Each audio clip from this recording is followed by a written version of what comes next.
কেন দেব? দিস না। কেন দেব দিস না? আইএসএলের কিছু ক্লাবের কিছু ভ্যানতারামি নিয়ে একটু আলোচনা করব। আর ছোটোখাটো কিছু ফুটবল নিয়ে আলোচনা করব। তো প্রথমে বলি আমাদের লালটু বাবু দেখলাম আজকে মন মরা হয়ে লাইভ টাইভ করছেন ইউটিউবে। উনি এখন ওনার লাইভ যায় না বোধহয় একটুখানি কাউন্ট ফাউন্ট পড়ে গেছে, ভিউ কাউন্ট। তাই উনি বলছেন যে বুম বাঁধার ছেলে আমার লাইভ দেখে, বুম বাঁধার ছেলে, বুমা মানে আমাদের এই সেনজিৎ। যে বুম বাঁধার ছেলে আমায় ছুটে বললো, লাল্টুদা, লাল্টু কাকু, লাল্টু কাকু, আইসিতে কোনো খবর আছে? বলে এটা সেটা বললো, আমি ভাবতে পারছি না, বুম বাঁধার ছেলে আমার লাইভ থেকে। তো এবার লালটু ই নিয়ে বি নিয়ে খি নিয়ে আমাদের মন্দুক ভাইয়ের ওই বেগুনটাকে তো প্রথমে বেগন বলে দিল, বেগন স্প্রেড হয়ে যাওয়া এগুলো কি, মন্দুক ভাই বেগুন বলেছে, বেগান বেগান বলেছে, মানে বেঙ্গান, বেগুন বলেছে। তো লালটু ভাই ওইটাকে হঠাৎ করে বেগন করে দিল, বেগন স্প্রেটে। তবে অবশ্য উনি আরও দুবার ব্যাপার নিয়ে বলা বলি করেছেন এবং উনি পরবর্তীকালে সেগুলোকে বেগুন বেগুন ঠিকঠাক করেই বলেছেন, মানে মন্দুক ভাই যেটা বলেছে। তবে উনি শেষ করলেন অদ্ভুত একটাভাবে, বললেন সেল কিছু ক্লাব বোধহয় বন্ধ হয়ে যাবে। হ্যাঁ, যাবে, এটা খুবই স্বাভাবিক, বিষয়টা যাবে। তো লালটুবাবু বলছে যে কেন কেন কেন টাকা চাইছে এদের কাছে, 3 মাসের জন্য কেন টাকা দেবে এরা, মহা মুশকিল। আইএসএল যখন শুরু হয়েছিল তখন বোধহয় 1.5 মাস চলতো, বোধহয় 1.5 বা 2 মাস এরকম কিছু একটা চলতো। তা আইএসএল যখন মানে পিক টাইমেও 3.5 মাস এরকম, ইদানিংকালে একটু তার ডিউরেশনটা বেড়েছিল। তো লালটুবাবু বলছে কী করে এত টাকা দেবে। ওই ব্যাপারে যাওয়ার আগে এরা এখন অঙ্ক করতে বসেছে যে এআইএফএফ তো এত টাকা তুলছে, এআইএফএফ বলছে এত টাকা দেবে, তাহলে এআইএফএফ নিজের টাকা কেন দিচ্ছে না? তো মহা মুশকিল, কেউ তোকে জোর করছে না, না দিলে না দিবি, ক্লাব তুলে দে। অদ্ভুত কথাবার্তা এদের। বলছে গঙ্গা জলে গঙ্গা পুজো, তা বাবা এতদিন এফএসডিএল কী করছিল? 18 কোটি করে তো নিচ্ছিল বছর গেলে, প্রত্যেক বছর প্রত্যেকটা ক্লাবের থেকে 18 কোটি কম বেশি এরকম নিচ্ছিল টাকা, কারোর থেকে একটু কম হয়তো 16-18 এরকম করে নিচ্ছিল। তো তখন তুমি গঙ্গা জলে গঙ্গা পুজো এগুলো বলনি, ও বড় লোক ভিকিরি, কর্পোরেট ভিকিরি, তখন তো বলনি। যেহেতু তোমাকে প্লেনে করে ডেকে নিয়ে যেত নাকি, মুম্বাইতে ডেকে নিয়ে যেত, তখন তো তুমি এত কিছু বলনি, তখন তো এত হিসেব চাওনি, কেন আমাদের থেকে টাকা নিয়ে আমাদের কি ফেরত দিচ্ছ? এখন অল ইন্ডিয়া ফুটবল ফেডারেশনের সময় বলা হচ্ছে ক্লাবের থেকে টাকা নিয়ে ক্লাবদের ফেরত দিচ্ছে। মহা মুশকিল, অল ইন্ডিয়া ফুটবল ফেডারেশন কি তাহলে আখ চাষ করবে নাকি গেন্না চাষ করবে? আর সেইভাবে দেখতে গেলে এই যে দেখুন আপনারা যে যে সরকার, যে কোনো সরকার, কেন্দ্রীয় সরকার, রাজ্য সরকার, সবাই তো মানুষের থেকেই টাকা নেয়, মানুষের থেকে টাকা নিয়েই মানুষকেই ফেরত দেওয়াটা কথা। এবার অনেক ক্ষেত্রে আমরা ফেরত তারা দেয় না, মানুষের থেকে বিভিন্ন মানে মাধ্যমে টাকা তারা তোলে, ইনকাম ট্যাক্স, জিএসটি, বিভিন্নভাবে রোড ট্যাক্স, এই ট্যাক্স সেই ট্যাক্স তুলতেই থাকে। তোলার মূল একটা উদ্দেশ্য থাকে যে টাকাটা যাতে আবার ফেরত আসে জনগণের কাছে, কিন্তু অনেক ক্ষেত্রে সেটা ফেরত আসে না, আবার ফেরত এলে বলা হয় পাবলিককে কিনে নেওয়া হচ্ছে, অনেক কিছু বিষয় টিষয় বলা হয়। তো যাক, এই যে অল ইন্ডিয়া ফুটবল ফেডারেশন, সে চলবে কী করে? তাকে তো আবার কেন্দ্রীয় সরকার টাকা দিচ্ছে না, মানে খুব মানে না দেওয়ার মতন এটা দিচ্ছে। ওই পয়সা পয়সা ছুড়ে দেয় না লোকে ফাউন্টেনে, উইশ ফাউন্টেনে, ওরকমই কিছু একটা অল্প কিছু পয়সা দিচ্ছে। এবার ধরুন অল ইন্ডিয়া ফুটবল ফেডারেশনকে বিভিন্ন লিগ ঠিক চালাতে হয়, মহিলাদের লিগ, ইউথ লেভেলের টুর্নামেন্ট, সেই টুর্নামেন্টের টাকাটা আসবে কোত্থেকে? সবচেয়ে বড় কথা, আপনার যদি এত মনে প্রশ্ন থাকে, আপনাকে ফুটবল ক্লাব চালাতে হবে না। ওই যেমন লাড্ডুবাবু নিজেই ওনার আগের অডিওতে বলছিলেন, বা ভিডিওতে রাদার, যে ওই জিন্দাল ওদের যে বেঙ্গালুরু বলছে এখন কান্নাকাটি করছে, তো ওরা তো মেসির ইভেন্টের সময় একগাদা টাকা দিচ্ছে, হ্যাঁ, ওইটা উনি ঠিকই বলেছেন। আর এত কান্নাকাটির কী হয়েছে মশাই? কেউ আপনাকে জোর জবরদস্তি করেছে? চালাতে হলে চালাবেন, না তো চালাবেন না। আপনি কোন বেগুনের আপনি দিয়েছেন, বেগুন কা বাস্তে বেগুনের দিব্যি নিয়েছেন নাকি যে আপনাকে চালাতেই হবে? মন্দুক ভাইকে আপনি কথা দিয়েছেন, কিসের কথা, কার কথা? সেটা আমাদেরকেও বলেছিল 15 লাখ বেগুন দেবে আমাদেরকে। কথা হচ্ছে আপনি চালাতে হলে চালাবেন, না তো চালাবেন না, এত ভ্যান চালানোর কী আছে? এখন শুনছি, যেটা আমি আগেও অনুমান করেছিলাম অনেকটা, মানে আমি আলোচনাও করেছিলাম, চ্যাট ফোনে বা হয়তো অডিওতেও বোধহয় বলেছিলাম যে মনে হয় কিছু কিছু ক্লাব তারা হয়তো চলবে, কিন্তু অ্যারোজ মোডে চলবে, মানে ভারতীয়দের নিয়ে চালাক, যার যেমন আয়, যার যেমন ক্ষমতা সে সেই মতন চলবে। দেখুন, আপনি চুরিচামারি না করলেই হলো। আপনি যদি বলেন যে আজকে আমি ডাল ভাত খাবো, আমি কি আপনার বাড়িতে গিয়ে আহ, হল্লা করতে পারি না, কেন তুমি ডাল ভাত খাবে, কেন তুমি ইলিশ মাছ খাবে না? আমি তো আপনার ডাল ভাতটাও কিনে দিচ্ছি না, ইলিশ মাছটাও কিনে দিচ্ছি না। আপনি আপনার মুরত অনুযায়ী, আপনার ক্ষমতা অনুযায়ী খাবেন।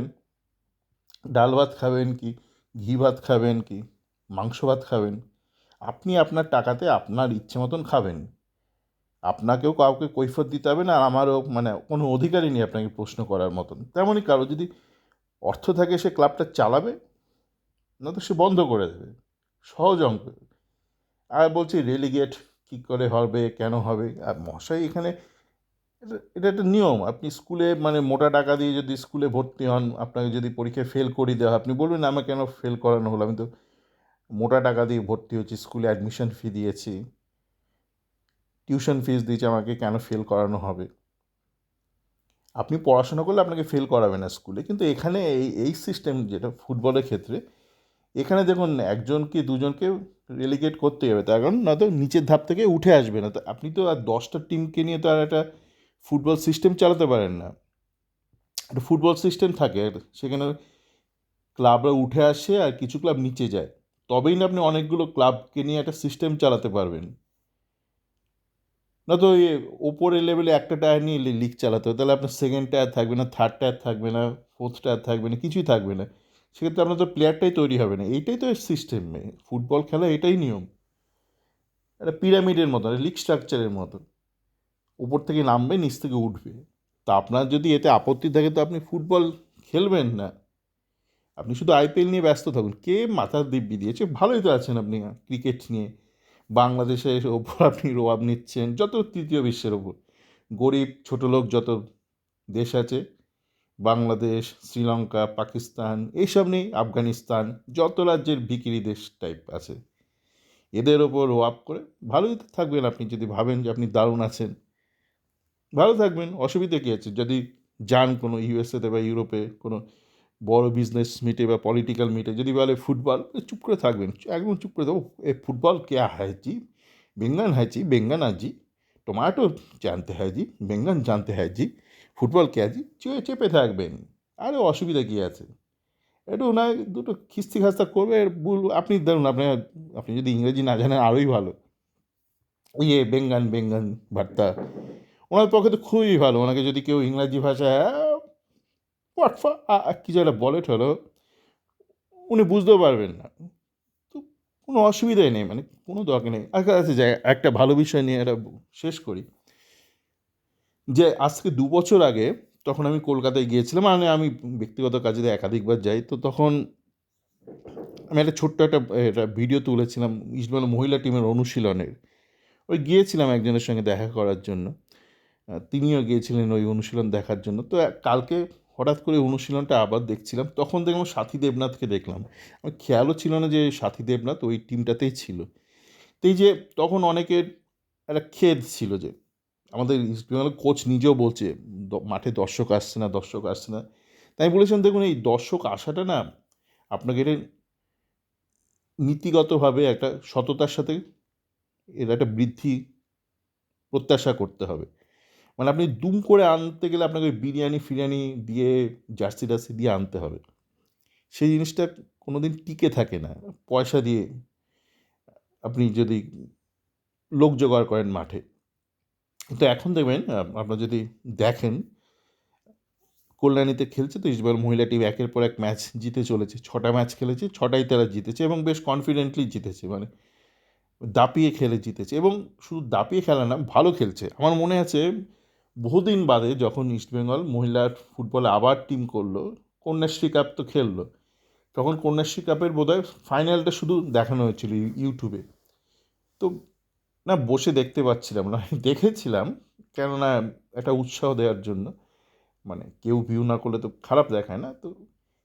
কিন্তু মানে এত বাজে খেলা খেলেছিল ইস্টবেঙ্গল মহিলা টিম, কিন্তু কি বলবো বলুন, মানে আমাদের দেশে পুরুষদেরই ভালো করে ফুটবল শেখানো হয় না, তো মেয়েদের মেয়েদের বিষয়টা অন্যরকম অনেক ক্ষেত্রেই যেটা ছিল মেয়েদেরকে, যে গ্রামগঞ্জের মেয়ে তারা যাতে ছোটোবেলায় তাদের বিয়ে না হয়ে যায়, বা তারা বিয়ে হয়ে গেলে তো অনেক সমস্যা হয়ে যায়, কমপ্লিকেশন হয়ে যায় তারা নিজের পায়ে না দাঁড়াতে পারলে। তো সেই জন্য বিভিন্ন প্রকল্প আছে, যেমন কন্যাশ্রী এগুলো আছে। তার সাথে সাথে ফুটবলের ওপর জোর দেওয়া হয়েছিল, যাতে করে তারা খেলাধুলো কিছু একটা নিয়ে থাকে তারা। তো সেই একটা পরিস্থিতি থেকে যখন একটা মেয়ে ফুটবলার উঠে আসছে, তার কাছে মানে খুব ভালো ফুটবলটা প্রত্যাশা করাটা একটু কঠিন, তাই একটু মানে ব্যাপারটা মেনে নিয়েছিলাম, মানে খুব একটা নিন্দে করিনি, কারণ জানি একদম মানে কিছুই নেই, সেখান থেকে শুরু হয়েছিল। 2 বছরের মধ্যেই এখন আইডাব্লিউএল যে খেলাগুলো হচ্ছে সেখানে দেখবেন খুব আকর্ষণীয় খেলা খেলছে এরা। সাথী দেবনাথ 2 বছর আগে যারা যে ছিল স্কোয়াডে, কিন্তু যাকে আমি খেয়ালই করিনি, সে দেখি নিচ থেকে দাপিয়ে খেলছে, প্রত্যেক ম্যাচে শুরু করছে। সুরঞ্জনা রাউল, সে তাকে মানে তার অনেক মানে খেলায় তার উন্নতি হয়েছে। যখন সে শুরু করেছিল প্রচুর তার মধ্যে ত্রুটি ছিল, ত্রুটি বা শিক্ষার অভাব ছিল র্যাদার বলবো, অনেক কিছু সে জানতো না, কিন্তু অদ্ভুতভাবে আমি দেখছি তার বয়স এখন অল্প, 18 বছর বয়স। সেটা তার একটা অ্যাডভান্টেজ, যে অল্প বয়সে সে সুযোগটা পাচ্ছে তার খামতি দূর করার। তাকে দেখি ধরে রাখা যাচ্ছে না, ডান দিক বাঁ দিক বাঁ পা মাঠের মাঝখানে খেলছে কি রাইট উইং লেফট উইং, সুন্দর খেলছে, বল ছাড়ছে ধরছে, মানে দেখে দৃষ্টিনন্দন ফুটবল, মানে যেই ফুটবল দেখার জন্য আপনি নিজের পকেটের পয়সা খরচ করে নিজের সময় ব্যয় করে নিজে থেকে আপনি মাঠে যাবেন, ওই নয় যে চল একসাথে চল গিয়ে আমরা নাচানাচি করবো কি টিফো দেখাবো কি একটা স্লোগান, সেইটা সেইটা একটা একটা ফোর্স থাকে, সেটা অন্য ফোর্স, মানে শুধু ফুটবলের খাতিরে মাঠে যাওয়া নয়, কিন্তু ফুটবলের খাতিরে মাঠে যাওয়ার জন্য যে মূল উপাদানটা দরকার, একটা আকর্ষণীয় ফুটবল, একটা ভালো পাসিং ফুটবল, সেটা কিন্তু এই মানে মেয়েরা খেলছে। এবং এইভাবে তাকে চালিয়ে যেতে হবে, তাকে তার নিজের সমর্থন বা সাপোর্টার বেসটাকে নিজেকেই তৈরি করে নিতে হবে, ওইসব মানে শঠতা জালিগিরি এসব না করে। এবং এরা ঠিক পথেই আছে। যাকে পুরুষদের তো বলে দিলাম, দিলে দেবেন, না দিলে না দেবেন, ভালো থাকবি, সকলে ভালো থাকবেন।